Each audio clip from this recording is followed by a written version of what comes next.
Inicio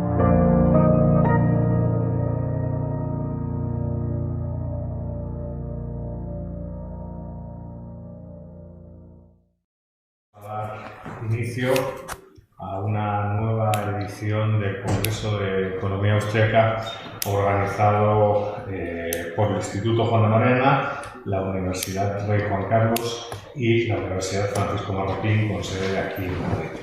Para la lección inaugural, para la primera lección, la lección de apertura de este Congreso, tenemos con nosotros pues a una de las personas más queridas por el Instituto, que es el profesor Jesús Huerta de Soto, ¿no? Catedrático de Economía en esta casa.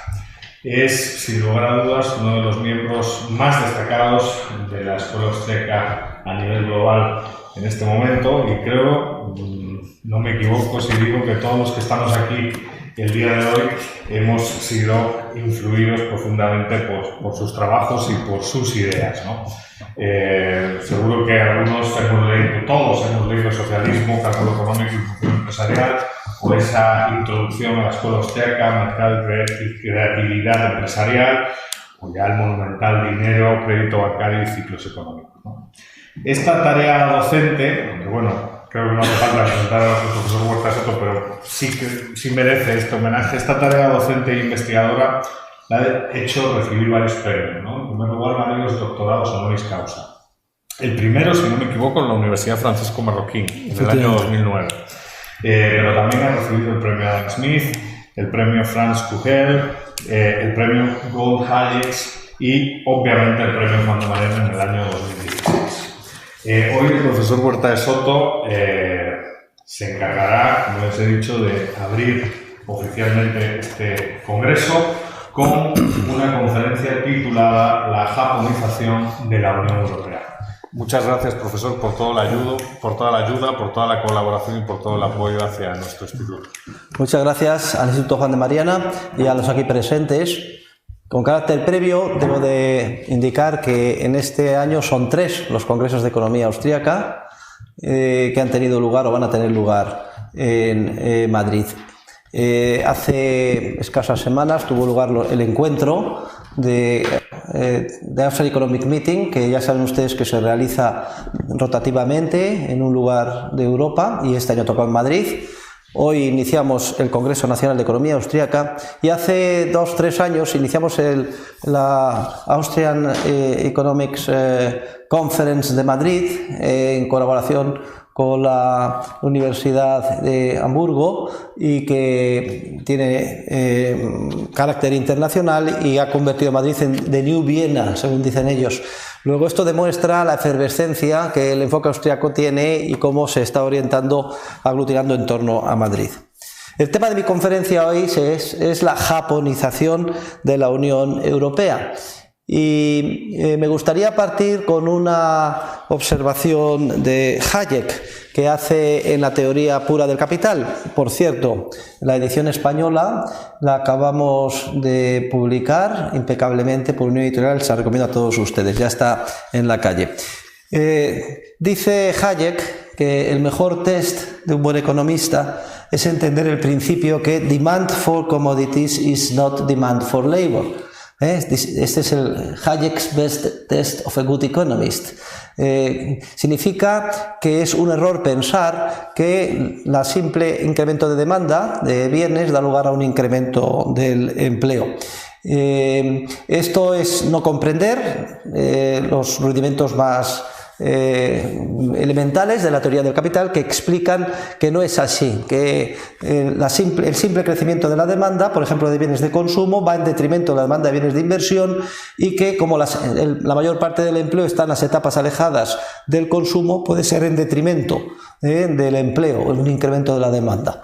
Yo añadiría a este test el test del buen economista del profesor Huerta de Soto, y diría que el test clave del economista, de acuerdo con mi criterio, sin que esto sea menoscabo de la idea de Hayek, y además ambos enfoques están íntimamente relacionados entre sí, es el pensar El grave error que cometen los economistas es pensar que la inyección y la manipulación monetaria pueden dar lugar a la prosperidad económica. Es decir, que el best test of a good economist, according to Profesor Huerta de Soto, es entender que la inyección y la manipulación monetaria nunca son el camino para la prosperidad económica. Como es lógico, ni keynesianos ni monetaristas aprobarían el examen si lo pusiéramos tanto Hayek como yo, y por tanto suspenderían y no pasarían al segundo curso. Keynes nunca entendió que se puede ganar dinero aunque no crezcan las ventas de bienes de consumo, porque el beneficio es ingresos menos costes, y los ingresos pueden estar congelados y no crecer, pero si tú reduces los costes, pues puedes ganar dinero. ¿Y cómo se reducen los costes en el margen, en un entorno de normal crecimiento de la economía? Pues sustituyendo mano de obra por equipo capital. Y ese equipo capital que va a sustituir a la mano de obra en las etapas más próximas al consumo lo tiene que producir alguien, genera un volumen de empleo masivo.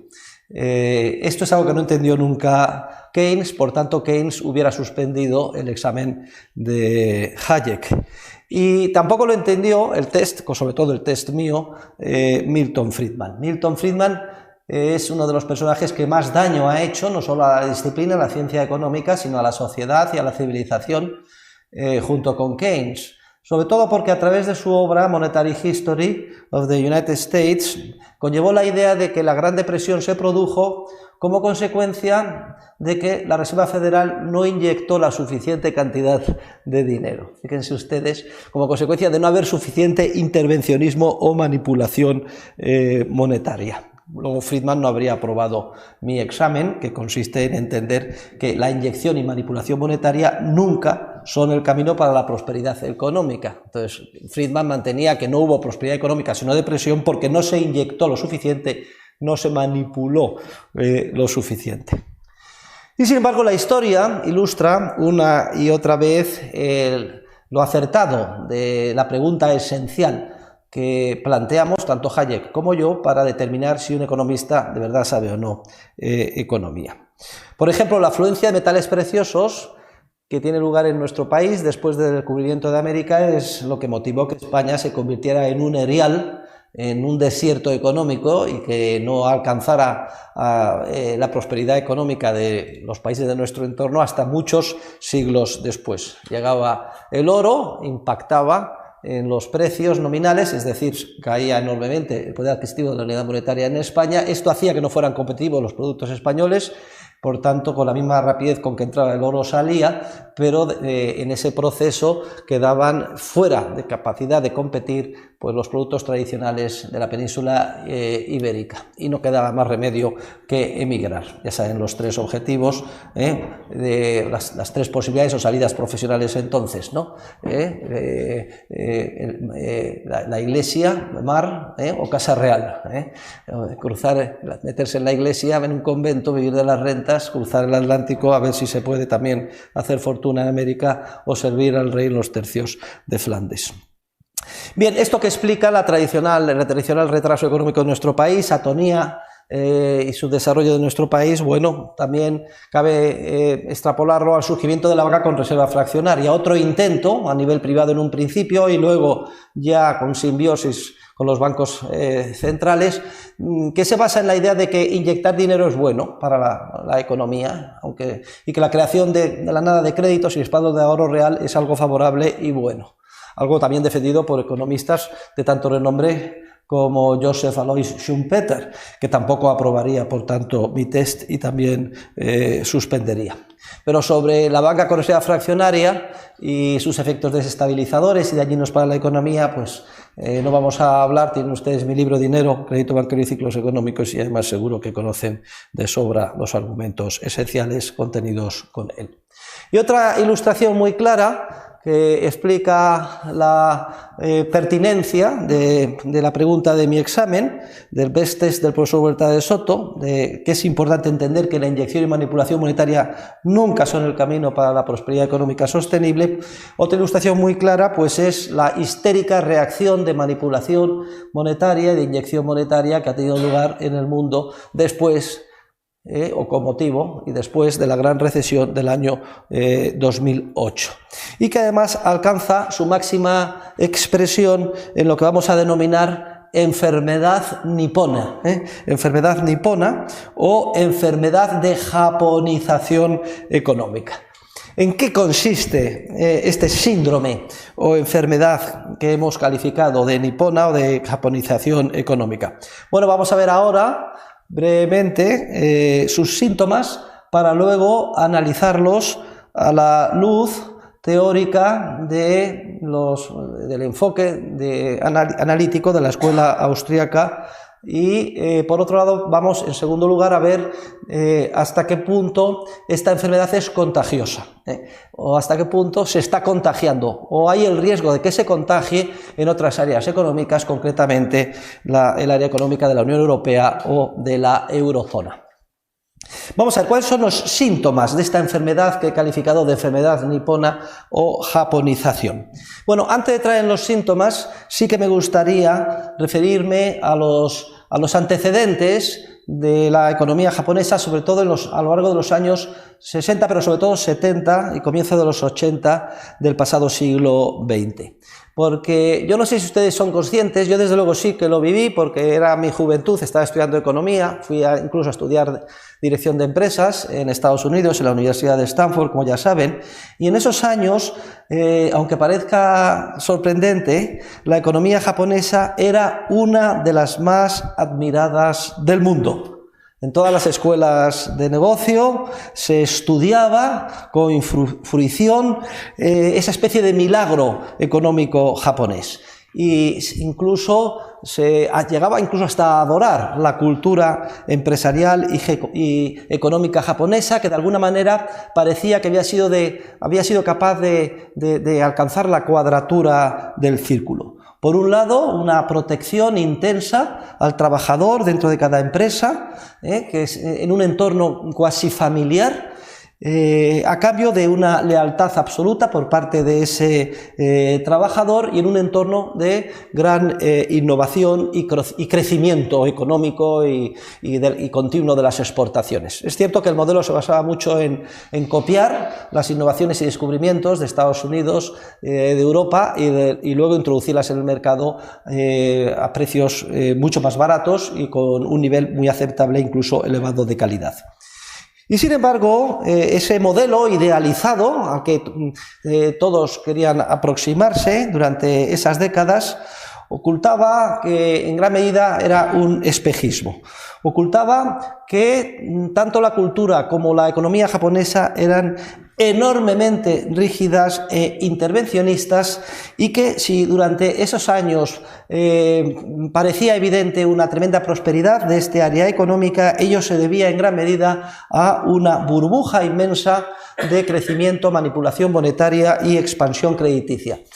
Dense ustedes cuenta o recuerden que se aglutina la burbuja entonces en Japón, en torno sobre todo al mercado inmobiliario. Llegaban a cotizarse por centímetro cuadrado en miles de yenes los precios, por ejemplo, en las zonas más valoradas de Tokio y en otras ciudades del Japón, y en esa especie de euforia o borrachera especulativa, los grandes zaibatsus pues en realidad se consideran a sí mismos como entidades financieras y especulativas, una de cuyas actividades secundarias, pero las menos importantes, eran la fabricación de coches o de radios o de aparatos electrónicos. Bien, todo ello a comienzos de los años 90 explota la burbuja y de alguna forma ilustra a la perfección lo que ya conocemos con nuestro estudio analítico de la teoría austríaca del ciclo. Para que se haga una idea, el índice Nikkei de la bolsa de Japón cayó de los 30.000 yenes a comienzos de los años 90 a los 12.000 yenes 10 años después. O sea, estamos hablando de un derrumbamiento catastrófico de la bolsa y además con una serie en cascada de quiebras de importantísimos bancos e instituciones financieras. Hasta aquí, si hacemos un estudio histórico de los acontecimientos, pues encajan perfectamente en lo que conocemos como teoría austríaca del ciclo económico. Lo importante, que a mí me gustaría señalar, lo que me gustaría insistir, es cómo reaccionaron las autoridades económicas y financieras japonesas ante el estallido de la burbuja y ante la crisis financiera. Y aquí voy a parar un momento, voy a hacer un pequeño análisis, voy a templar el toro, en expresión taurina. Acaba de empezar la fiesta de San Isidro, nos viene con anillo al dedo, porque cuando se produce el estallido de una burbuja, surge la crisis financiera y la inevitable recesión económica en la teoría austríaca del ciclo.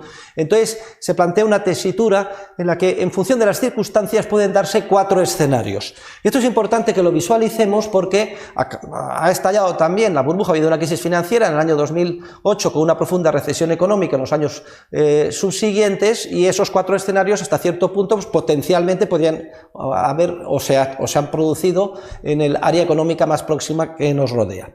Los 4 escenarios que teóricamente pueden producirse cuando ya ha estallado la burbuja y surge la crisis y la recesión son los siguientes. Por un lado, que se empeñen las autoridades monetarias y económicas en seguir inyectando dinero en una huida ilimitada hacia adelante para impedir el advenimiento de la recesión. Bueno, esto lo único que da lugar es a una hiperinflación como la que históricamente en determinados momentos pues hemos conocido, por ejemplo, pues la hiperinflación alemana, etcétera, que acaba con la destrucción del sistema monetario.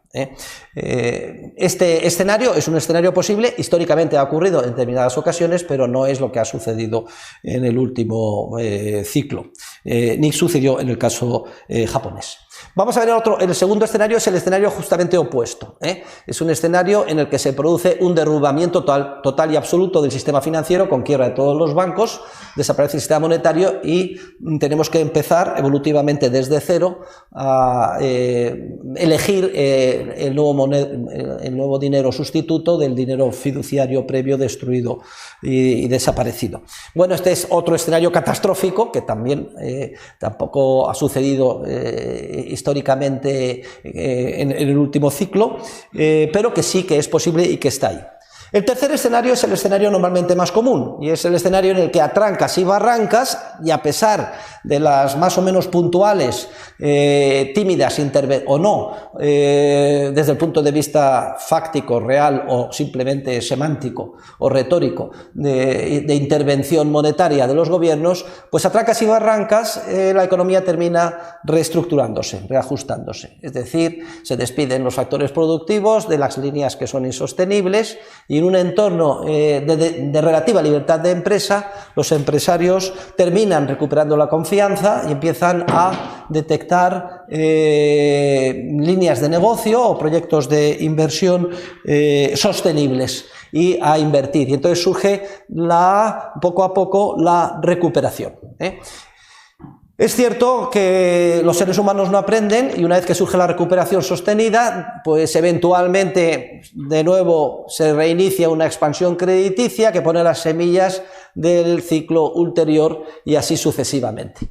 Este tercer escenario es el que normalmente ha acaecido en el mundo occidental después de las diferentes crisis financieras y recesiones que lo han asolado, y es el escenario, por ejemplo, que podría extrapolarse a lo que ha sucedido en el último ciclo en relación con la economía norteamericana en Estados Unidos.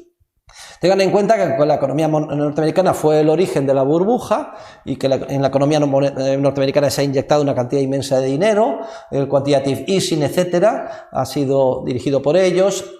Sin embargo, es una economía muy flexible. Si algo caracteriza en términos relativos a la economía de Estados Unidos es su gran flexibilidad, su gran rapidez para despedir factores de producción y reasignarlos rápidamente en otras líneas, etcétera. Y a pesar de todas estas agresiones de tipo monetario y de intervención, pues la economía norteamericana rápidamente, sobre todo en comparación con la japonesa, desde luego, y la europea, también reestructura y puede reiniciar una senda de recuperación sostenible. Bien es cierto que a veces con mucho plomo en las alas. De hecho, la normalización de la política monetaria norteamericana pues no se ha culminado, aunque se ha avanzado discretamente en ella, y siempre pues ya sabemos cómo los bancos centrales les cuesta un mundo subir los tipos de interés y sin embargo les es facilísimo bajarlos. En esa tesitura se encuentran, han subido los tipos de interés a largo plazo hasta el 3%, ya de estar en torno al 4% o así, con una inflación media del 2%,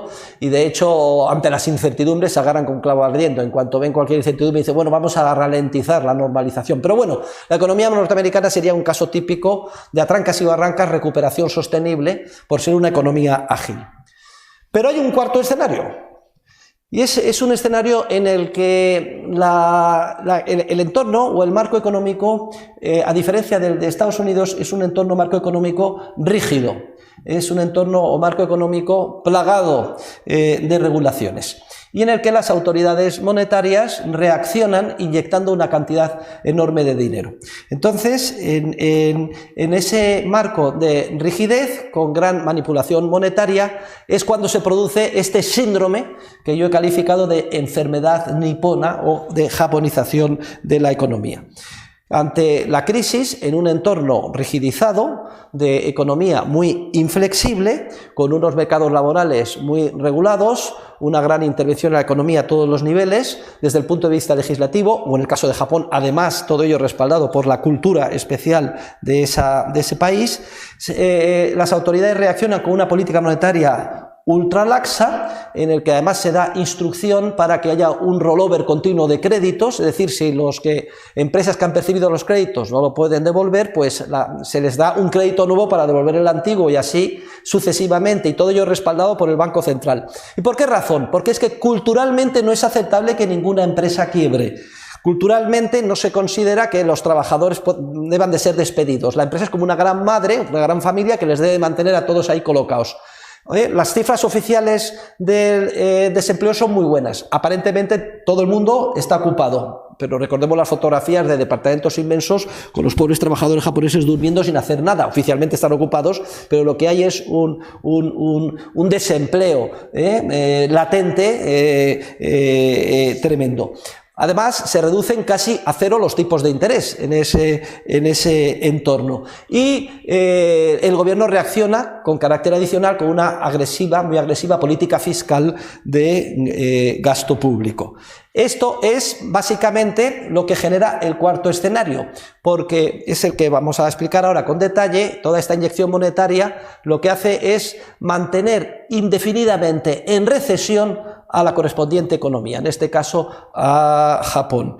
Es decir, como consecuencia de todas estas medidas de intervención y de manipulación monetaria, lo que se hace es bloquear cualquier reestructuración espontánea del mercado, consistente en trasladar los factores de producción desde donde se encontraban erróneamente invertidos hacia líneas alternativas sostenibles de inversión que solo en un entorno de libertad, flexibilidad económica y confianza pueden ser descubiertas por los empresarios. Y entonces así es como Japón entra en una situación de recesión y atonía indefinida a lo largo pues de varias décadas, porque ya vamos por la tercera década. La verdad es que sería ocioso y además muy aburrido estudiar pues todas las vicisitudes de todas esas décadas, pero nos vamos a centrar porque además viene como ilustración de perla, nos viene como una ilustración muy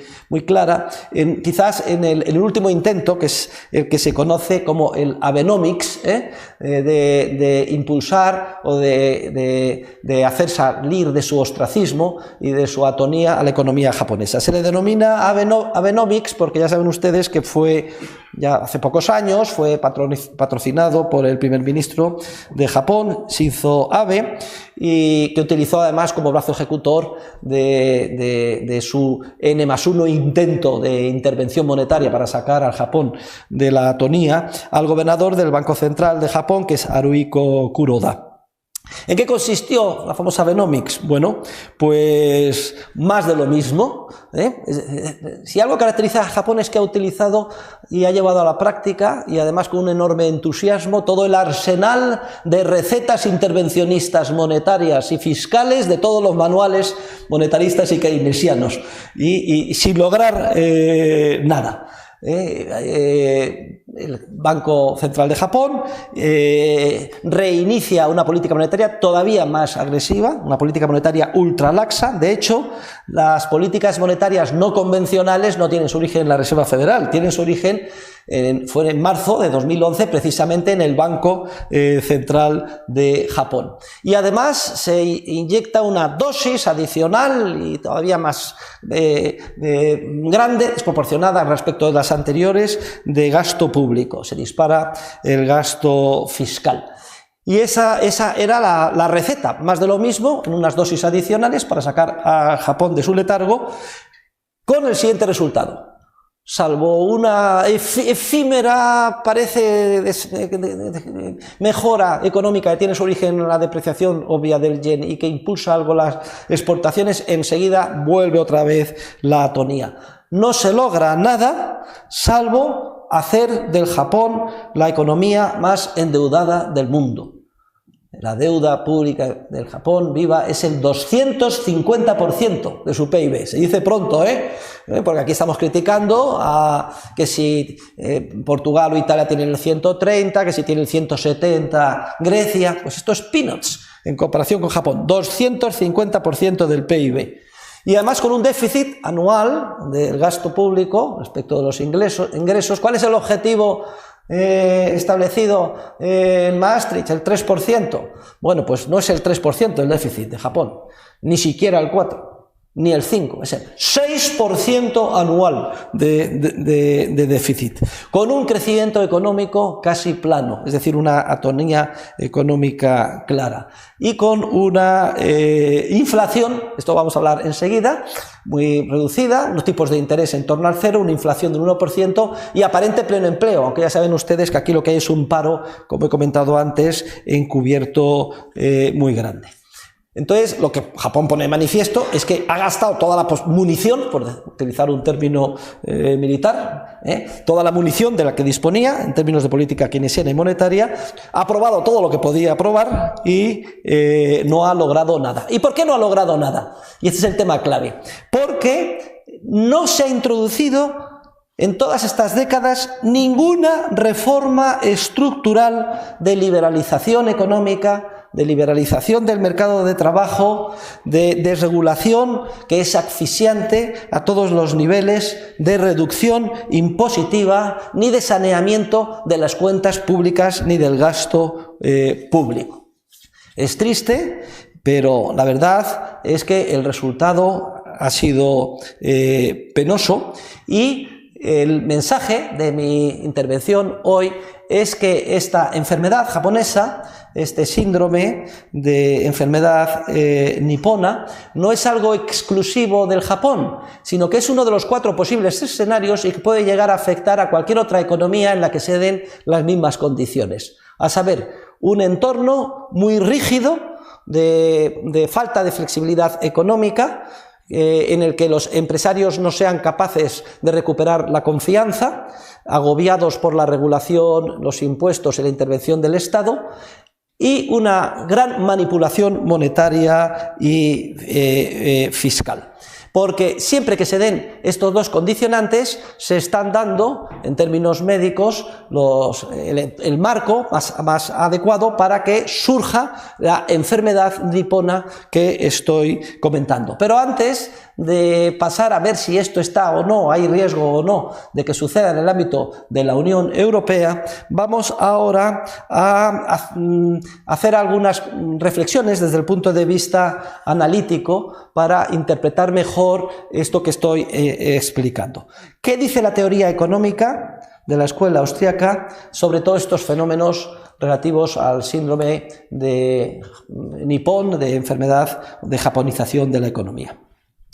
Bueno, el gran mensaje muy resumido de todo el arsenal de instrumental analítico elaborado por los teóricos de la escuela austríaca, es que la única manera de recuperar la prosperidad económica después de una burbuja especulativa y de expansión crediticia que ineludiblemente, ya sabemos, da lugar o ha dado lugar a una crisis financiera y luego a la recesión, la única manera de reiniciar una recuperación económica sostenible es impulsando la liberalización económica y la libertad de empresa. No hay otra salida. Y esto exige que en aquellas economías rígidas se lleven a cabo con carácter imprescindible una serie de reformas estructurales.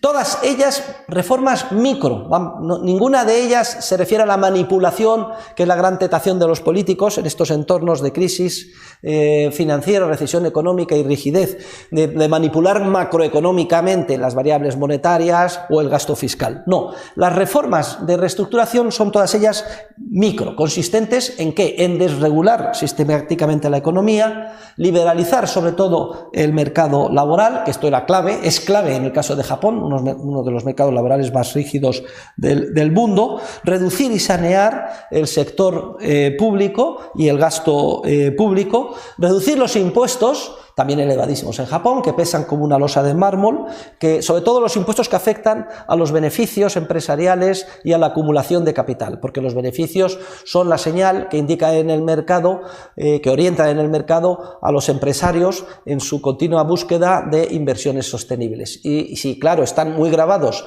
pues entonces ellos es como si se embadurnaran las señales de tráfico que nos guían y entonces se produce un caos con imposibilidad de cálculo económico y una mala asignación de los recursos escasos. Y los impuestos sobre el capital, 3/4 de lo mismo, porque en última instancia la remuneración de los asalariados y sobre todo de los más vulnerables y en general de todos los factores de producción depende de la productividad, que a su vez es resultado del capital bien invertido por trabajador. Es necesario, por tanto, para impulsar el desarrollo económico y que crezcan los salarios, que se acumule cada vez per cápita un volumen mayor de bienes de equipo bien invertidos. Si lo que se hace es gravar el capital, esto va en detrimento de esa acumulación y en detrimento de los salarios. Vamos, igualito que lo que se está haciendo en Venezuela o se pretende hacer ahora por los partidos que acaban de ganar las elecciones, etcétera, en nuestro país.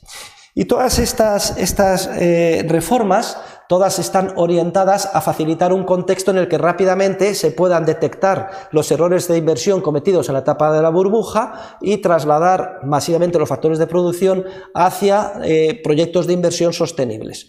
Ahora, esos proyectos de inversión sostenibles no los va a descubrir el Estado, ni los funcionarios ni los ministerios, solo un ejército de empresarios motivados en un entorno donde tengan confianza, en un entorno amigable, friendly al mundo de la empresa y de la economía libre, en el que los impuestos pues sean unos impuestos reducidos, que no sean unos impuestos expropiatorios, de manera que de forma agregada los empresarios decían: me merece la pena asumir el riesgo y las incertidumbres que supone esa continua búsqueda de proyectos de inversión sostenibles, vamos a emprender de nuevo la inversión.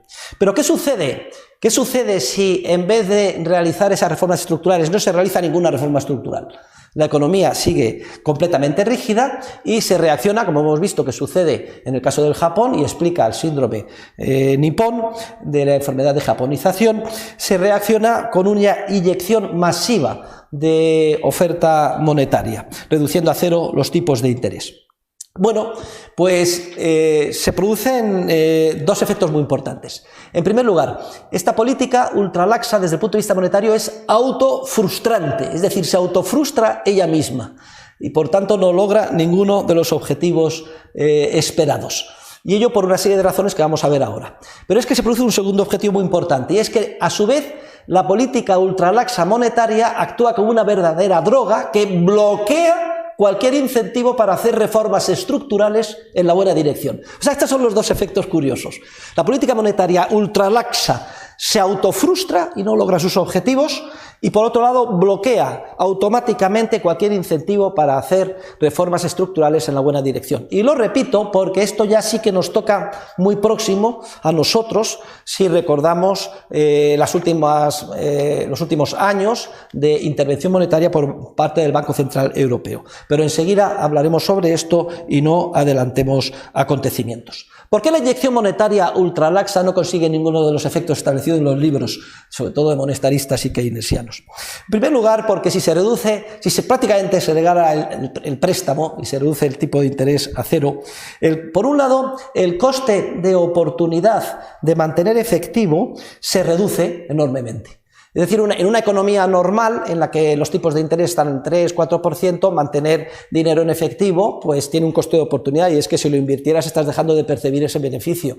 Pero si resulta que el interés es cero, pues el coste de oportunidad de mantener el dinero en tu bolsillo es cero. Luego entonces ya esto explica que a la política monetaria ultralaxa empieza a acompañarle un crecimiento pari passu, es muy al mismo nivel, al mismo ritmo de la demanda de dinero. O sea, tanto dinero inyecto que la gente se lo guarda en el bolsillo. Sobre todo cuando no existen reformas estructurales, cuando la economía es muy rígida y se mantiene un alto grado de incertidumbre sobre lo que pasará en el futuro. Y si hay un alto grado de incertidumbre, saben ustedes que la principal razón para mantener saldos de tesorería en efectivo es hacer frente o permanecer con la posibilidad de reaccionar ante cualquier evento imprevisto que se produzca, hacer frente a la incertidumbre ineradicable del futuro. Es una de las razones por las cuales se demanda dinero. Y en esas circunstancias, una economía rígida, muy intervenida, con gran inyección monetaria y coste de oportunidad cero de mantener el saldo de tesorería, lo más sensato es mantener saldos de tesorería, mantenerse en liquidez. Y además, sobre todo si los empresarios están escaldados. Primero porque han salido de una crisis financiera, en la recesión económica han perdido muchísimo dinero, y además resulta que la economía sigue siendo muy intervenida, no pueden dar un paso sin tener que pedir permiso a las autoridades, todos son dificultades burocráticas, y si para colmo acertaran y tuvieran suerte, resulta que les van a quitar el 48, 49, 50, 51, 52, ¿qué más? Son pequeñas diferencias, 1, 2, 3, 4 puntos entre unos y otros, y son todos los mismos perros con distintos collares, y además les van a quitar del impuesto de patrimonio, dependiendo de la zona, el 1, el 2, el 3%, etcétera, pues oye, pues en esas circunstancias yo estoy escaldado, yo no me meto en líos. Es el famoso dictum de la famosa camiseta que se hizo en su día en esta casa. Dice que en esas circunstancias que invierta su puta madre, dice por eso Jesús Huerta de Soto. Entonces, ¿qué es esto? ¿Me regalan el dinero? Pues yo me lo guardo en el bolsillo, que es lo más cómodo, y que se va a meter en el lío. Pues que invierta su puta madre. No se trata de la rebelión del Atlas, parafraseando la famosa novela de Ayn Rand, que por cierto no es santa de mi devoción, por minarquista y sectaria, pero bueno, no se trata de que de un golpe y sopetón los empresarios se declaren en huelga, porque empresarios somos todos, y eso equivaldría a que la gente no saldría a su casa por las mañanas y se paralizaría la sociedad. Se trata de que en el margen, porque todas las decisiones económicas, ya saben ustedes, son en el margen, un poco más, un poco menos, en el margen muchos miles de decisiones que se hubieran tomado de búsqueda de proyectos empresariales que sostenibles en la buena dirección, pues no se toman. Y esto es lo que explica que la diferencia entre una economía que empieza a recuperarse de manera sostenible, aunque sea a trancas y barrancas, como en el caso de Estados Unidos, o una economía que se mantiene indefinidamente en atonía o en recesión, como puede ser en el caso de Japón. Y todo esto sin referirnos a otros efectos adicionales, como por ejemplo el papel de los bancos. El papel de los bancos, que fueron los protagonistas o la correa de transmisión de la expansión crediticia, y que ahora pues los grandes gurús del pensamiento económico y monetario de los bancos centrales dicen no, vamos a solucionar esto ¿cómo? Vamos a inyectar masivamente, reduciendo a cero los tipos de interés, incluso poniéndonos negativos ¿para qué? Para que la economía se vuelva a la prosperidad, pero eso sí, que los bancos no se equivoquen y presten bien, y para eso pues todo tipo de controles, regulaciones bancarias, Basilea I, Basilea II, Basilea III, más capital, etcétera. Pues al final, ¿qué es lo que sucede? Pues que los bancos pues no terminan de prestar el dinero que se les regala, y el fenómeno es que como los empresarios de a pie siguen escaldados en un entorno de incertidumbre y con desconfianza, a pesar de todo lo que se está inyectando, a pesar del quantitative easing, que ha supuesto una inyección del 10% del PIB de masa monetaria cada año en Europa, pues a pesar de todo siguen devolviéndose los préstamos que se asumieron por error en la etapa de la burbuja a un ritmo más rápido que la nueva concesión de préstamos, con lo cual hay otro fenómeno de contracción monetaria que compensa la tremenda inyección monetaria. Luego, ¿qué es lo que sucede?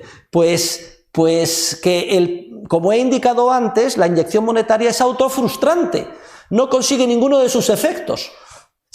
No aumenta la prosperidad ni siquiera temporal resultado de una inyección monetaria, porque en un entorno de rigidez la gente se guarda el dinero, no se decide a invertir. Y ya llegamos a la locura máxima. Vamos a ver, la locura máxima es, pues venga, tipo de interés negativo. El tipo de interés negativo, cualquier locura se puede imponer. En una economía de mercado, en un entorno natural, jamás los tipos de interés pueden ser negativos. Pero si el tipo de interés negativo, es decir, yo le presto a usted 1.000 euros y usted dentro de un año me devuelve 999, venga, tipos de interés negativo. Obviamente esto lo que incentiva es no a invertir, seamos racionales. ¿A qué incentiva? Joder, a guardarnos el dinero en el bolsillo y a pagar dentro de un año 999, negocio redondo, sin hacer nada, sin tener que meternos en ningún lío, sin tener que pasar por la oficina de los burócratas, sin tener que asumir ningún riesgo. Yo no voy a asumir ningún riesgo porque incluso si me meto en líos, a lo mejor ni siquiera puedo devolver los 999, a lo mejor ni siquiera, y luego para colmo, si ganara algo me van a quitar la mitad y me van a perseguir, y los sindicatos, y además el registro del personal, etcétera. ¡Qué puñetas!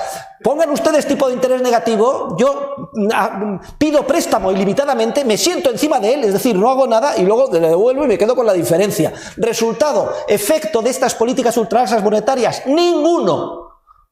Son autofrustrantes, en ellas mismas llevan la semilla de su autocapamiento, por decirlo de alguna forma. Pero lo más grave no solo es esto, lo más grave es que estas políticas monetarias ultralaxas, desde el punto de vista teórico, tienen un efecto colateral tremendo. Y es que, como en última instancia termina introduciéndose el dinero, no repartiéndolo con el helicóptero Friedmanita por igual más o menos a todo el mundo, sino a través de compras masivas de mercado abierto, de la deuda pública, en última instancia la política monetaria ultralaxa es un sistema de financiación del déficit público. Y si se financia el déficit público de manera automática y casi ilimitada, se eliminan todos los incentivos que tienen los gobiernos para asumir cualquier política que siempre a corto plazo son muy impopulares, de austeridad económica, de reforma estructural del sistema económico, de liberalización, de reducción del gasto público, de racionalización de la administración, etcétera. Tenemos la ilustración clarísima en el momento en que se inició el quantitative easing por parte del Banco Central Europeo. En ese mismo día se paralizaron todas las reformas, pero no solo en España, que se habían iniciado, sino en el resto de los países. Y aquellos países que estaban a punto de iniciar, pues las aparcaron indefinidamente. Luego, fíjense, las políticas de manipulación monetaria no logran ninguno de sus objetivos, son autofrustrantes y además bloquean lo único que puede hacer salir al país de la atonía. Cualquier incentivo para hacer las reformas estructurales de liberalización económica, que son las que precisamente necesita el país para desarrollarse y volver a la prosperidad. Y luego la puntilla, como resulta que atónitos ven que la política monetaria no logra sus objetivos, que ni siquiera se ve que suba el IPC, que además la economía, después de todo lo que se ha inyectado, se convierte en drogodependiente y a la mínima que se anuncia que se va a retirar los estímulos entra en recesión. Entonces, ¿qué es lo que se pretende añadir? En muchas ocasiones, una política fiscal muy enérgica de gasto público, lo cual es todavía peor porque lo que hace es situar un número creciente de factores de producción en líneas que dependen de la decisión política. Y hoy en día pues se dice, por ejemplo en España, lo han leído ustedes, que se está recuperando el mercado de trabajo, pero sobre todo gracias al sector público, que está incrementándose la contratación de empleados públicos al ritmo de 100 y pico mil cada trimestre, etcétera. etcétera, y así sucesivamente. Empleados que están asignados al sector público o a proyectos de obras públicas. En el caso de Japón, por ejemplo, va a preparar los Juegos Olímpicos del año 2020, se está haciendo un gasto tremendo, etcétera, pero que son siempre líneas dependientes de empleo no sostenible, porque dependerá de que ese gasto público se mantenga el día de mañana o no. Ambas políticas, por tanto, en términos estrictos de teoría económica y además muy analizados, no podemos entretenernos con todos los detalles, ustedes los conocen, la bibliografía está allí, por la teoría austríaca del capital y del ciclo económico, por tanto, generan ineludiblemente el campo abonado para que se desarrolle la enfermedad nipona, es decir, la enfermedad de japonización de la economía. Y ahora vamos a ver cuál está siendo la influencia, si es que ha existido, de este mal japonés sobre otras áreas económicas, después y con motivo de la última crisis financiera y recesión económica. Bueno, sobre Estados Unidos ya no me voy a extender mucho, ya he comentado que la diferencia fundamental entre la economía japonesa y la norteamericana es que la norteamericana es años luz más ágil y flexible, y a pesar de todos los errores y agresiones, pues se termina reasignando rápidamente. A pesar del quantitative easing norteamericano, pues han salido de la recesión, han reestructurado muy significativamente los errores cometidos. Y, hombre, no del todo, porque hay unas partes importantes de sectores de la economía norteamericana que siguen o son muy dependientes del dinero barato, pero bueno, parece que los tipos de interés han vuelto otra vez a subir y ahora estaríamos en la fase típica de reinicio de expansión crediticia que anunciaría el nuevo ciclo de aquí a pocos años. O sea que Estados Unidos ha seguido la senda, digamos, tradicional de recuperación, a trancas y barrancas recuperándose. La nota importante es la que he dicho antes, que ante las incertidumbres económicas sobre texto del proteccionismo de Trump, etcétera, en cuanto ven un poquito de dónde pueden agarrarse, suspendo temporalmente la normalización monetaria, que ya íbamos a subir los tipos de interés 3 veces un cuartito de punto para llegar al 4, ahora lo suspendemos a ver qué pasa. A los bancos centrales a la hora de subir los tipos de interés les cuesta un potosí, pero a la hora de bajarlos los bajan con gran rapidez. Pero dejemos a Estados Unidos con sus peculiares problemas económicos, aun cuando sea la economía más importante del mundo y lo que sucede allí a todos nos afecta, y pasemos al caso de Europa. Porque el caso de Europa es muchísimo más interesante. Porque la política del Banco Central Europeo podría caracterizarse porque ha tenido 2 etapas claramente diferenciadas.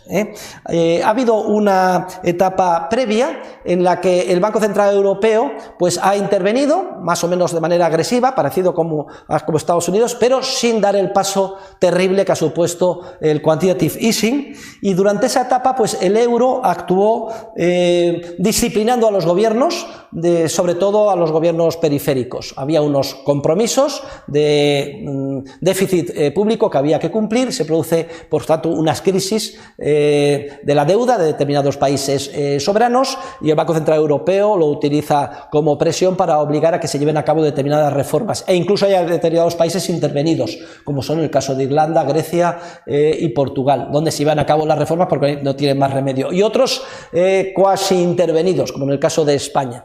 Y la tan cacareado éxito económico del Partido Popular, ya saben ustedes que no es ninguno, que fue ordena y mando, y tienes que hacer esto y lo otro, y lo hizo Zapatero los últimos meses de su gobierno, y el Partido Popular a trancas y barrancas después, y además de manera muy tibia, aunque en la buena dirección, y poniendo un acento muy grande en el incremento de impuestos, más que en la reducción del gasto, pero aún así hubo unos pasos tímidos en la buena dirección de reforma estructural. El problema viene en la segunda fase, en la segunda etapa de la política del Banco Central Europeo, que es cuando se inicia la política ultralaxa monetaria de reducción a cero de los tipos de interés, incluso en términos negativos, y sobre todo de inicio del quantitative easing, a razón de 80.000 millones de euros al mes, que supone, para que se hagan ustedes una idea, pues 1 millón de millones de nueva creación monetaria o de incremento del balance del Banco Central Europeo al año, que viene a ser el 10% del PIB de la eurozona, y durante 2015, 16, 17 y hasta el 18 que se ha interrumpido, pero solo en lo que se refiere a la nueva creación de dinero, pero no al rollover, es decir, a la compra de aquellos préstamos o emisiones de deuda que vienen venciendo. Esta segunda fase es la que ha sido fatal para la eurozona, porque en el momento en el que se inicia esta política monetaria ultra laxa se interrumpen de golpe todas las políticas de reforma estructural y de liberalización que necesitaba la economía europea. Y claro, la peculiaridad de Europa respecto de Japón es que Europa está constituida por un conjunto muy heterogéneo de economías, mientras que Japón es una economía uniforme e integrada ella sola. Y aquí había economías para todos los gustos. Había economías que ya estaban relativamente saneadas, por otras razones políticas, como el caso de la economía alemana. Había economías enormemente rígidas, que son las enfermas de Europa. Los enfermos de Europa, realmente, los más japones de Europa son la economía francesa y la italiana, las economías más rígidas. Tenían una lista para iniciar reformas estructurales y no iniciaron ninguna, en el momento en que ya le empezaron a comprar la deuda pública el Banco Central Europeo. Y luego había países que habían iniciado las reformas estructurales, unos que ya las habían prácticamente culminado, como Irlanda o Portugal y Grecia, y otros que se habían quedado a medias, como España. Bueno, los que la habían culminado está, culminatum est. En el caso de España se interrumpieron todas las ulteriores y hemos tenido luego 2 años en los que no se ha hecho nada más, y ahora pues unas elecciones que no apuntan en la buena dirección, sino en revertir lo poco que se hizo. Vamos a hablar un poquito de estos casos. Vamos a hablar primero del caso alemán, porque la economía alemana es una economía paradigmática, es una potencia exportadora. ¿Y por qué exporta tanto? Exporta tanto porque produce unos productos de enorme calidad. ¿Y por qué produce esos productos de enorme calidad? Porque la cultura empresarial alemana se ha desarrollado en un entorno con una moneda, el marco alemán, que no dejaba de apreciarse. Fíjense ustedes, cuando hay una moneda que no deja de apreciarse, es cuando es más difícil exportar. La única posibilidad que tienes para exportar en esas circunstancias es que tus productos sean los mejores del mundo. Y como en esas circunstancias no había otra salida que descubrir, innovar e introducir y producir los mejores productos del mundo, sean vehículos, maquinaria, etc., Alemania se convierte en una de las potencias exportadoras más grandes del mundo. Es decir, es justo lo contrario del análisis keynesiano y monetarista. Es la moneda fuerte la que impulsa el éxito empresarial y el triunfo a la hora de exportar. Pero ellos están obnubilados por sus modelos matemáticos, en los que las depreciaciones competitivas son estupendas, porque resulta que a corto plazo, de inmediato, produce una prosperidad siempre engañosa, porque favorecen las exportaciones. Pero recuerden el Huerta de Soto's Best Test of a Good Economist: ninguna manipulación monetaria y fiscal produce prosperidad económica sostenible, sino todo lo contrario. Pero la inmensa mayoría de mis colegas, cuando pasaran el examen, serían suspendidos y sustituidos por mis alumnos, que saben mucho más de economía que ellos.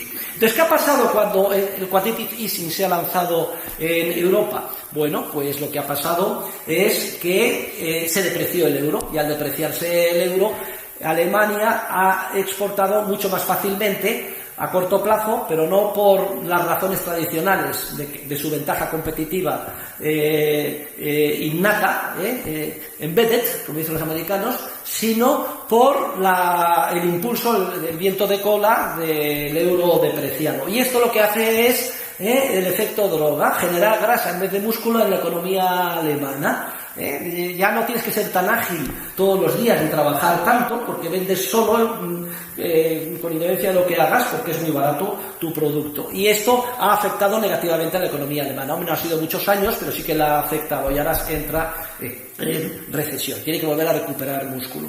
Francia e Italia son economías rigidísimas. ¿Para qué vamos a hablar? Recuerden Macron con toda serie de promesas. La última, que va a reducir en 120.000 empleos públicos. Esta mañana ha dicho que no, que son demasiados, que a ver si lo reduce a la mitad, a la tercera, a la cuarta parte, a ninguno. ¿Reformas en Francia? ¡Ninguna! Y ya tienen el problema. Francia es un país muy rico, pero que se aproxima a marchas forzadas a la japonización y a la atonía, con los efectos sociales que esto tiene, las camisas amarillas, etcétera. Y el caso de Italia, ¿para qué hablar? Es como el caso de Francia, pero en plan jolgorio. Y sobre los países periféricos, pues ya lo he dicho, y el caso más próximo a nosotros es el de nuestro propio país. Todos los indicadores ya anuncian una ralentización de ese crecimiento económico de que España disfrutaba, fruto de esas reformas tímidas hechas en la buena dirección y una serie de vientos de cola que ahora empiezan a apagarse, y veremos qué sucede, pero desde luego no apunta nada bueno. Si suben los impuestos, aumenta la reglamentación. Ya saben ustedes que desde el domingo todos tenemos que fichar, y hoy nos anuncian que el gobierno es muy liberal y ha eximido de fichar al servicio doméstico, pero que los demás, que todo el mundo tiene que fichar. Vale. Y me gustaría terminar refiriéndome a algunos mitos, ya que estamos en una clase de economía, y antes de la conclusión final. Los mitos son importantes, un pequeño cajón desastre, porque ustedes lo habrán leído en determinados contextos. Ya empieza a haber una tremenda literatura científica sobre ellos, con mucho debate, etcétera. Pero vamos a ver, los mitos que una vez y otra escuchamos en la prensa. Bueno, por ejemplo, hay un mito que ahora está en moda: un día sí, otro también, un domingo sí, otro también. El País anuncia que todos los estudios demuestran que la subida del salario mínimo en España no está teniendo ningún efecto sobre el desempleo. Machaconamente, una y otra y otra. Al final, oiga, excusate una pedita, pues se manifiesta, porque no lo tienen que repetir tan machaconamente. Porque toda la teoría económica demuestra que sí que tiene efecto. O el salario mínimo. La única posibilidad de que no tenga ningún efecto es que se establece por debajo del que ya existe en el mercado libremente. Entonces, ¿para qué fijarlo? Pero basta con que en la constelación de diferentes tipos de salario haya alguno cuyo valor descontado de la productividad marginal esté inferior al mínimo para que ya esta persona deje de ser contratada o sea despedida a las primeras de cambio. Se va a generar desempleo, y el propio Banco de España tiene un estudio que se va a generar 150.000 parados, y además, sobre todo, en el ámbito más vulnerable. Y díganme ustedes a mí que pobre inmigrante que a trancas y barrancas haya conseguido los papeles o no va a ser contratado si resulta que al empresario le cuesta con seguridad social 17.000 euros al año, 900 euros al mes y 14 pagas más seguridad social. No lo van a contratar nadie, es condenar a la economía sumergida. O sea que la hipocresía que aquí es tremenda. Sí, recibimos a todo el mundo, refugees welcome. Eso sí, aquí nadie va a poder conseguir trabajo en el mercado oficial, porque vamos a subir cada vez más. Ahora 900, vamos a subir a 1.000. ¿Y por qué no a 2.000 el salario mínimo? Otro mito esencial es que gracias a los bancos centrales se salvaron las economías. Esto ya voy a entretenerme en ello, es el mito del bombero pirómano. Fueron los bancos centrales, orquestando la expansión crediticia, los que generaron la burbuja que dio lugar a la crisis y a la recesión. Y luego sí aparecen como salvadores de la patria porque han evitado que en cadena se hundan los bancos. Eso sí, el que digo yo, porque Bankia sí, la asusto, pero Popular sí que se hunda porque es demasiado pequeño. A veces me equivoco y dejo caer a Alemán y entonces medio se hunde todo. Pero bien, siempre que es intervención ad hoc en un entorno de incertidumbre y sin posibilidad de acertar y generando inestabilidades continuas.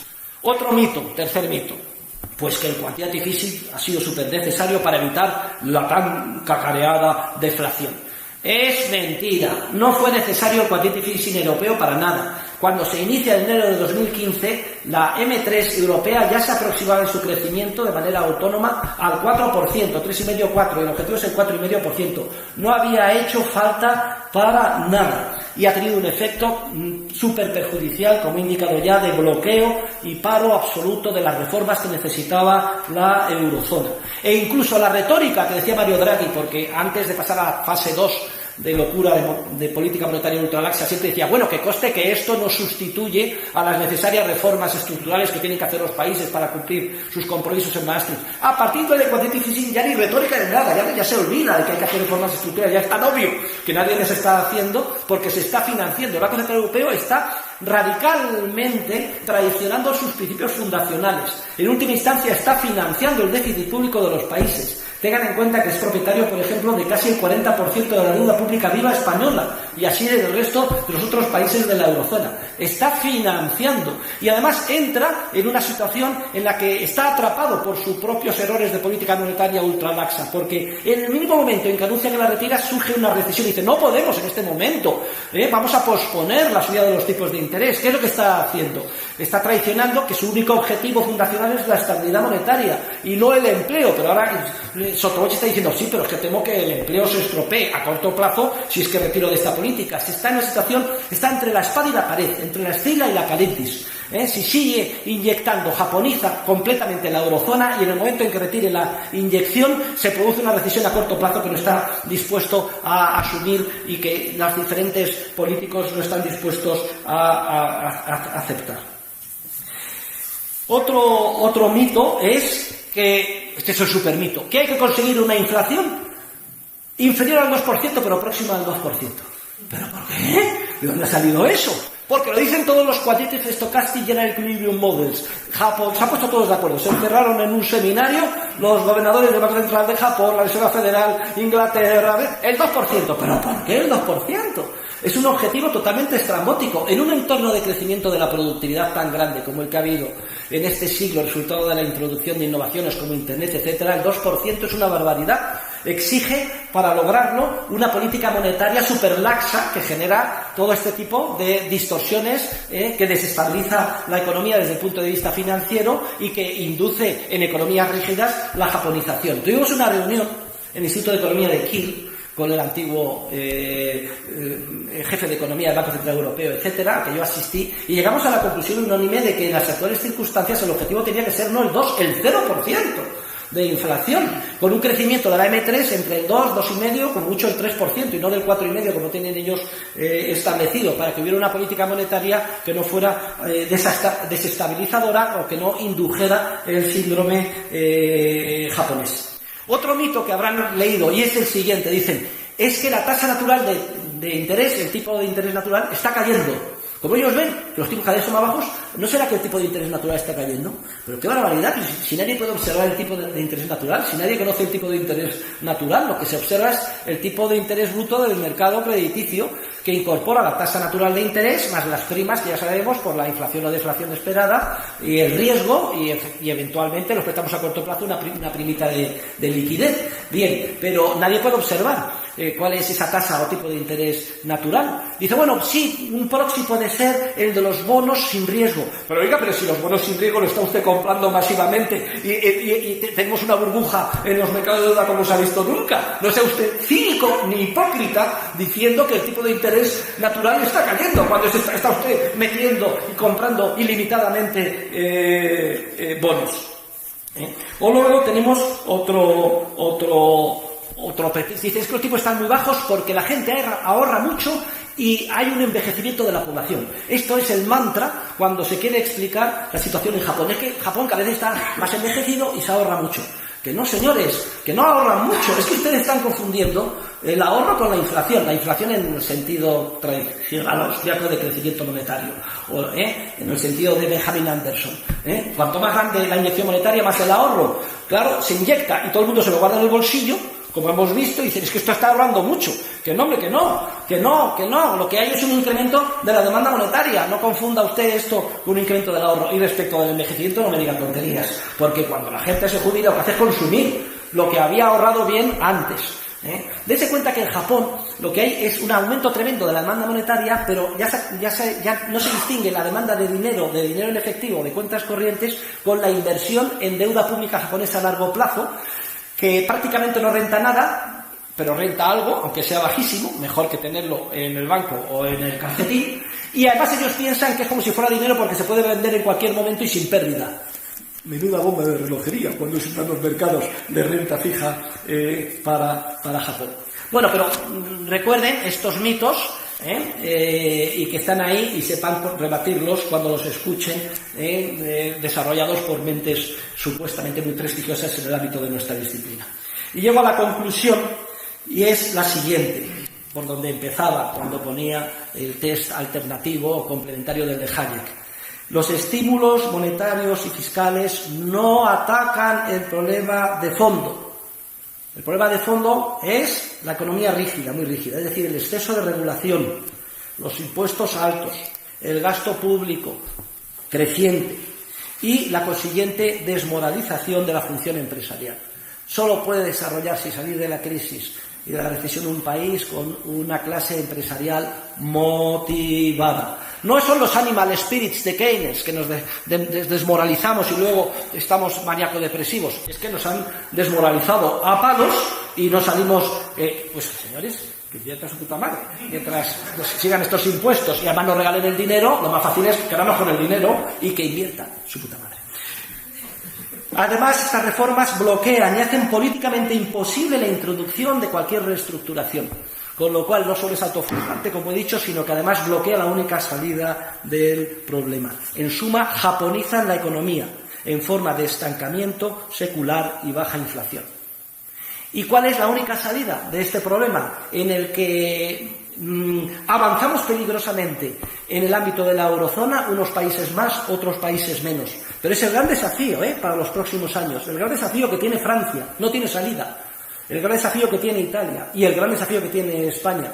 Es cierto que Francia es una economía muy rica, con mucho capital históricamente acumulado, igual que Japón, lo cual oculta aparentemente los problemas, pero ahí están los resultados y la atonía y el fracaso de la política que se está llevando a cabo. ¿Cuál es la única salida de este círculo vicioso en el que además peligrosamente nos estamos adentrando? Muy claro. Normalizar cuanto antes la política monetaria. Y aquí es clave quién va a suceder a Mario Draghi al frente del Banco Central Europeo. El objetivo de crecimiento monetario debía de no fijarse como estaba en el 4,5%, reducirse al 2,5% y el objetivo de inflación en las actuales circunstancias al 0%. Pero aunque se mantenga como está fijado, crecimiento de la M3 del 4,5% y una inflación en torno al 2%, esto supone que los tipos de interés a largo plazo tienen que estar en torno al 4%. 2% de inflación más 2% de tasa natural de interés, tipo de interés natural. ¿Y cómo lo sabe el profesor Huerta de Soto? Bueno, pues porque ha venido Dios y me lo ha dicho, porque no se puede observar directamente. En torno al 2, más o menos, y algo de prima de riesgo, en torno al 4%. Y no como están en el caso de nuestro país, a la mitad. O sea, que siguen todavía completamente distorsionados. Y una vez que se reinicie estas políticas, estarán otra vez los gobiernos obligados a analizar su gasto, a introducir políticas de austeridad y hacer las necesarias reformas que se interrumpieron en su mal momento y que necesitamos como agua de mayo para recuperar de forma sostenible nuestra prosperidad. Muchas gracias.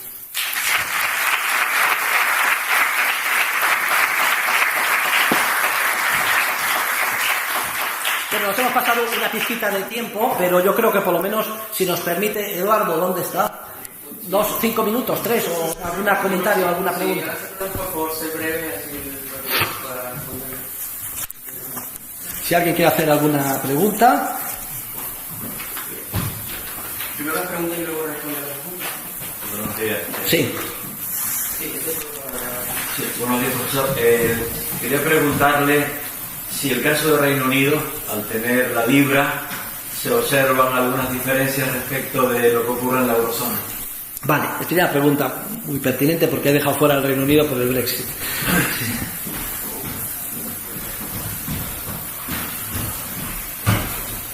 Gracias, profesor.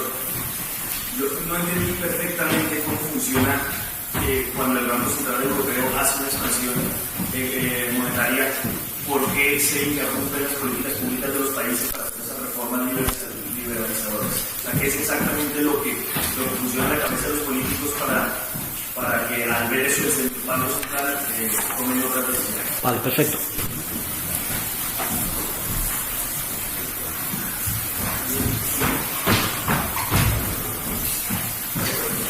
Sí. Buenas, profesor, muchas gracias por la conferencia estupenda. Usted ha nombrado varias veces que Japón es una sociedad muy rígida y que eso tiene problemas. Y aquí quería introducir a McCloskey las ideas de los valores, si hay un cierto por qué Japón ha hecho todo esto durante 30 años, porque no quiere hacer la reforma, si no quiere hacer la reforma porque la sociedad no lo acepta, si hay un cierto determinismo cultural o cómo se puede salir de ese determinismo cultural, porque yo noto que Francia está en el mismo caso, que es una sociedad increíblemente rígida, aunque ellos presumen de ser flexibles o exactamente lo contrario, y en cierto modo Europa, es decir, el determinismo cultural o cómo mejorar eso. Vale. ¿Una pregunta más? Bueno, gracias a la Escabrea. El caso del Reino Unido con Banco Central Independiente es como si fuera un apéndice de la Reserva Federal. Es una repetición de Estados Unidos. O sea que yo soy optimista con el Reino Unido. Yo creo que los agoreros del Brexit se equivocan. Puede ser que tenga un impacto negativo a corto plazo, pero sí que un Reino Unido fuera de la Unión Europea se verá obligado a ser muy competitivo y además será un modelo que forzará también a la Unión Europea a no ser tan intervencionista.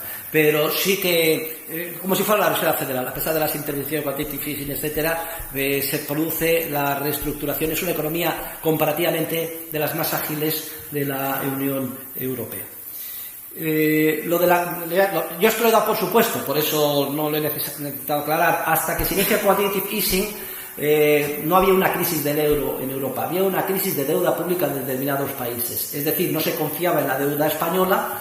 ¿Por qué? Porque como España ya no tenemos, y lo mismo ninguno de los otros países de la eurozona, autonomía de política monetaria, como tiene Inglaterra, pues no podíamos emitir dinero para financiar el déficit, sino que teníamos que recurrir a los mercados internacionales. Y los mercados internacionales no confiaban en que fuéramos capaces de devolver esa deuda pública, y eso hizo que se hundiera el valor de mercado en los mercados internacionales de la deuda soberana española, hasta el punto que llegó a rentar al 7%. Mi propia empresa compró masivamente al 7%, ya tenemos unas plusvalías inmensas. Bien, en el momento en el que se inicia quantitative easing, ese problema se soluciona, porque masivamente el déficit financiado con deuda pública, esos títulos de deuda pública los compra el Banco Central Europeo, con lo cual se recuperan inmediatamente todos los mercados de deuda soberana que estaban amenazados. Hasta el quantitative easing, lo primero que veían por la mañana los primeros ministros y los ministros de Economía en Portugal, España, etcétera, pero también en Francia, era cómo se hundía la deuda. A partir de ese momento, la deuda no solo no se hunde, sino que no deja de crecer y el tipo de interés de bajar. Luego, entonces, esto es jauja. Puedo tener el déficit público que quiera, hasta el 6%, si me da la gana, porque la mitad me lo va a comprar, no importa cuál sea el precio, el Banco Central Europeo. Y es lo que ha pasado hasta el punto de que, vuelvo a repetir, va camino de ser el 50% de propietario de toda la deuda soberana emitida por el Reino de España, el Banco Central Europeo. Claro, si usted tiene a alguien que le compra ilimitadamente los títulos que usted emite para financiar su déficit, no tiene ya ninguna preocupación ni ningún incentivo para disminuirlo. En cuanto al tema de Japón, vamos a ver, aquí hay luces y sombras. Tuvimos varias reuniones de la Sociedad Montpellerin en la que se estudió hasta qué punto esta tradición japonesa de amor a la tradición, a los principios culturales de siempre, a la familia, la comunidad, etcétera, no recogía mucho del mensaje de las instituciones evolutivas hayekianas. Y de hecho varios economistas liberales japoneses explotaron esta vena hayekiana para vender el producto austriaco en Japón. Pero la rigidez cultural japonesa va mucho más allá. Todavía no han podido culminar la incorporación, por ejemplo, de la mujer en el mercado de trabajo. Es que la mujer en Japón, no vamos a decir que sean moros, pero sigue siendo culturalmente algo, iba a decir inferior, distinto al hombre. Y luego esta tradición cultural es una tradición muy estatista, o sea, ellos son uña y carne, o hacen piña con el emperador, y lo que diga el emperador va a misa. Cuando Estados Unidos conquista Japón, pues una de las dudas que tuvieron es eliminar al emperador, y dijeron, si usted elimina al emperador, acaba con la sociedad japonesa. Esto también explica una cosa curiosa, leía estadísticas y análisis de por qué está triunfando y tiene tanto desarrollo la Iglesia Católica en Corea, y sin embargo ha sido imposible que introdujera un paso en Japón, a pesar de que San Francisco Javier ya desde el siglo XVI hizo un esfuerzo enorme, etcétera. Y es precisamente por eso, porque el peso cultural intervencionista de Japón a todos los niveles, desde su cabeza hasta el pie, como si fuera un solo hombre, hace que esa sociedad sea completa y absolutamente rígida y muy difícil introducir innovaciones. Hombre, hasta que Comodoro Perry tuvo que introducirse, lanzar unos cañonazos para que por lo menos dejara que se abrieran un poco al comercio. Ya sabemos un poco la historia. Entonces sí que hay luces, podríamos agarrarnos, la teoría evolutiva hayekiana, pero en este ámbito de la economía han superado las rigideces. También se podía aplicar al caso último del señor Goldsmith con Nissan, etcétera, que también hay mucho ahí de interpretación de esta persecución al antiguo consejero delegado presidente de Renault, etcétera, entre los dos tipos de cultura. Pero sí que es una gran rigidez. Y lo que pasa es que por razones, como usted bien indica, completamente distintas a las de Francia. Francia es una rigidez racionalista y cartesiana, pero vemos que diferentes causas u orígenes pueden en muchas ocasiones producir los mismos efectos de rigidización. No sé si contesto a todas las preguntas. En todo caso, quería agradecerles la oportunidad de abrir estas jornadas. Les deseo lo mejor durante las mismas. Aprovéchenlas, que es una oportunidad única e irrepetible, y quedo como siempre a disposición de cualquiera para que lo que necesite ya al margen de este aula. Muchas gracias a todos.